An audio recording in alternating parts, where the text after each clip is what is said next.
the Raptors made some moves. They got rid of Goran Dragic, and they got Thad Young. San Antonio Spurs receive Goran Dragic, a 2022 first-round pick, lottery protected, top 13 protected in 2023, and it turns into 2 seconds if it's not conveyed. The Raptors get Thaddeus Young, Drew Eubanks, a 2022 second-round pick, and boy, they wanted to get done with Goran Dragic. He's most likely going to be bought out, most likely going to head to Dallas, play with Luka, because they're Slovenian brothers. That's what they like. And what does that mean for Spencer Dinwiddie? Ruh-roh. That's what that means. It means you better hope that Goran Dragic gets injured again. That's what that means. Raptors are on the hook for what's left of Thaddeus Young's $14 million. They might end up buying him out, but they might end up just keeping him around. And he's 6'8", so you know he fits. Somebody said this. They said, I thought he was already on this roster. I love that. I love that. And, of course, the big trade. Arvidas. Domantas Sabonis for Tyrese Halliburton and Hield. Indiana Pacers receive Halliburton, Hield, Tristan Thompson. Kings receive Domantas Sabonis, Justin Holiday, Jeremy Lamb, a 2023 second-round pick, protected for numbers 56 through 60. Indiana just keeps making moves. How do you get a guy who was completely off the table? Tyrese Halliburton was supposed to be an untradeable piece. He was supposed to be ungettable, the only guy you can't even touch. And somehow, some way, Sabonis ends up going there. I love this for the Pacers. They clearly stated that they want to build this team around Halliburton. Now you've got Chris Duarte. Who knows what you do with Malcolm Brogdon now in the offseason? Maybe you can move him, because I don't think you can use them all. You've got multiple guards that can do different things, and you have multiple picks as well from this trade, getting rid of Karis LeVert. I love this. And now you also get Jalen Smith. Jalen Smith, who was the 10th pick in the draft, and he has some upside, and the Pacers now have flexibility with him as well. I love this. I love this for both sides. Now you get De'Aaron Fox with Sabonis. Good stuff. We talked about already C.J. McCollum. We've already talked about Norm Powell in Portland. We've already talked about Nickeil Alexander-Walker for Joe Ingles. We've already talked about Karis LeVert. Here's an interesting one, though. KZ Okpala from the Miami Heat. Yeah, why is it interesting, you might say? Because this is why the Heat and the Thunder have some of the best front offices in the league. And they run circles around everyone else because they know how to skirt the rules and they know how to make moves. Here's the deal.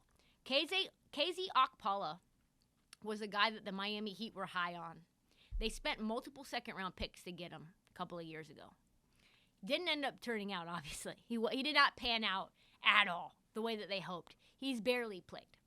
So the Miami Heat traded him to Oklahoma City.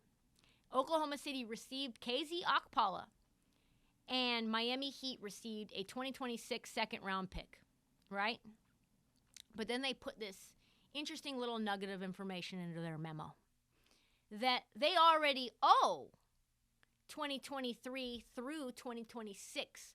So if you owe a first-round pick to a team, but there's a level of there's a level of protection that if it doesn't go through, then it goes to the next year. You cannot trade any of those future first-round picks because that might be owed to Oklahoma City. So you can't rob from Peter to pay Paul, essentially.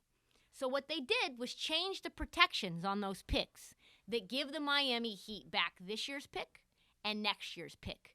So they only owe a 2024 and 2025 to the Oklahoma City Thunder. So this year and next year they get themselves.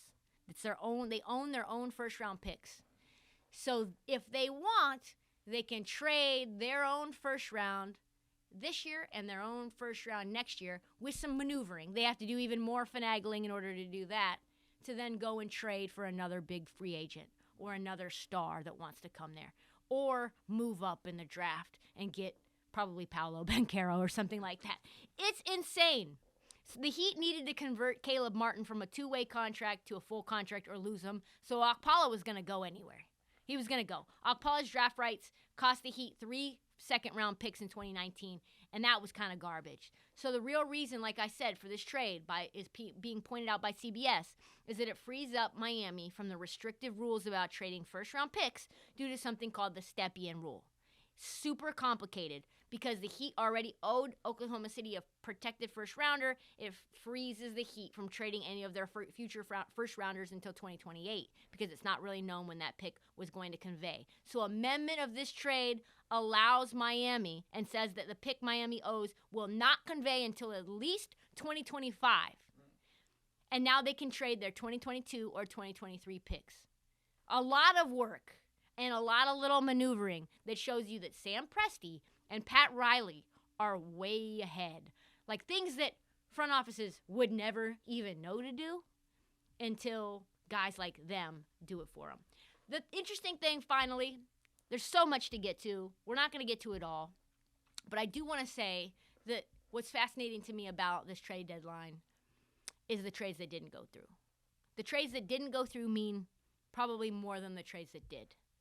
One, everybody was talking about Jeremy Grant. Jeremy Grant was the belle of the ball for months.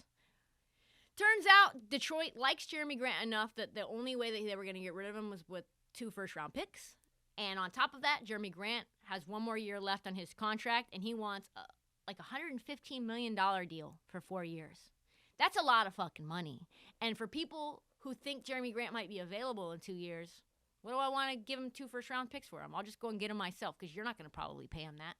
So nobody ended up making that deal. And Detroit is sitting there with Jeremy Grant, and they end up probably getting nothing. But also Troy Weaver, the GM of the Detroit Pistons, recruited Jeremy to go there. They have a good relationship. Jeremy Grant wants to play for a black GM. He's publicly stated that.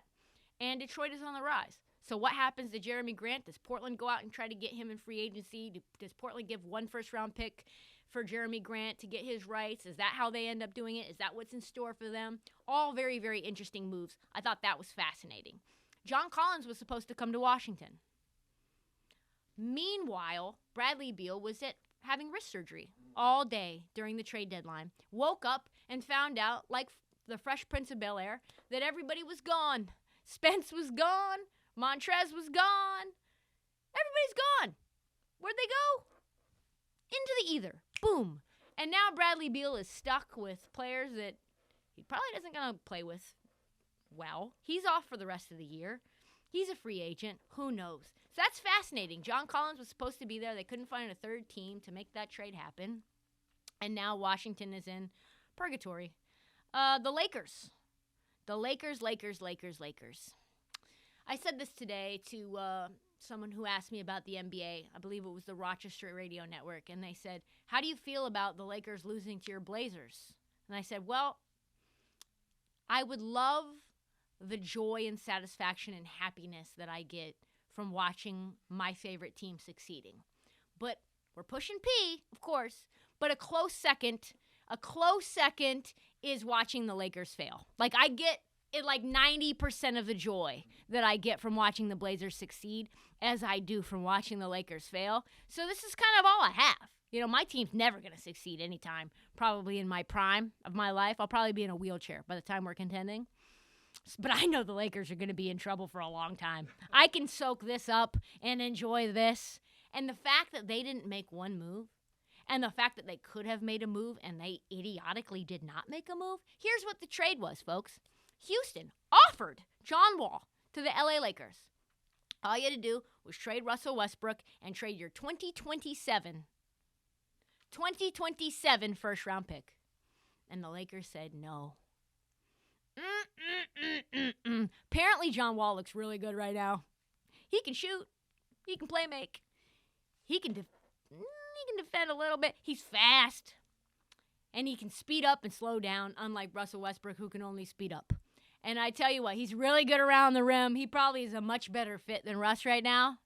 Just as expensive. But because the Lakers didn't want to give a first-round pick that's in 5 years from now, they decided to stay pat and continue to spiral downward. Just remember, LeBron James will be a free agent 2 years from now. I do not think this team is going to contend because that's the same period that Russell Westbrook becomes a free agent, and I think that deal was the only way you could have gotten it done. Here's what It was supposed to be actually Taylor Horton-Tucker in that trade as well. Apparently, they maybe would have done the deal for Eric Gordon as well with John Wall. That would have changed the team. But apparently, that was just a bridge too far for the Lakers. This is what Clutch Points just dropped. Rob Pelinka said that there was alignment between him, LeBron, Anthony Davis to not make a move. And that's a lie. And that's a lie. I am told from a source familiar with LeBron and AD's thinking that this is, quote, totally false. There was no conversation between the three on Thursday. Rob Pelinka continues to impress. You think that there's like nothing more he can do to make himself look any worse, and then he does it. Who can do that? It's like impressive. You had one chance. Like, you know how when you're on a chessboard and like you've got one move or it's checkmate? Like you've got one possible move to get yourself back to life and then you don't do it. That's Rob Pelinka all the time though. All the time. And somehow like the chessboard has a shift where there's another one move and he just won't make it. He's determined to let this franchise fail. I swear to God, I cannot wait to DVR LeBron James's next press conference when they ask him about this, because LeBron just got beaten by the Portland Trailblazers, who are a shell of themselves. They literally have nobody. Mike Wilbon called us an NCAA team. He said that on national television, and we beat the Lakers with Anthony Davis and LeBron James. LeBron James said, I need some wine and a night's sleep. Are not on the same level as the Milwaukee Bucks. Delicious. We will not be on the same level with the Milwaukee Bucks. And they basically signaled that they wanted to make a move. And then Rob Pelinka comes out here and tries to parade a lie in front of us and say, oh, we were all aligned. And that is fucking false. I cannot wait, Lakerland. The joy that I need, that I am eating and becoming satisfied from of your failure is enough to keep me satiated from now until my 80s. When the Blazers find their way to getting the next Damian Lillard that they can not build around. Apparently there was another trade that was on the table. Sabonis for Ayton? What? Zach Lowe reports that the Suns and Pacers had discussions about a Domantas Sabonis DeAndre Ayton trade. The Pacers and Phoenix Suns had a brief dialogue around Sabonis and Ayton, multiple sources say. It did not get far. Pause. Yeah, because DeAndre Ayton's a much better player defensively than Sabonis. Like, what are we talking about? But mostly informal and broadly exploratory and aimed at the future rather than anything now. No formal offer was ever made. The Kings coming with Halliburton rendered everything else moot. The Suns not immediately hanging up the phone and tossing it off of a high-story window, even in the offseason, though, is something to think about. I tell you what, Yusuf Nurkic for Ayton? Oh, boy. Oh, boy. I don't hate that. I'm just saying, a girl can dream. A girl can dream.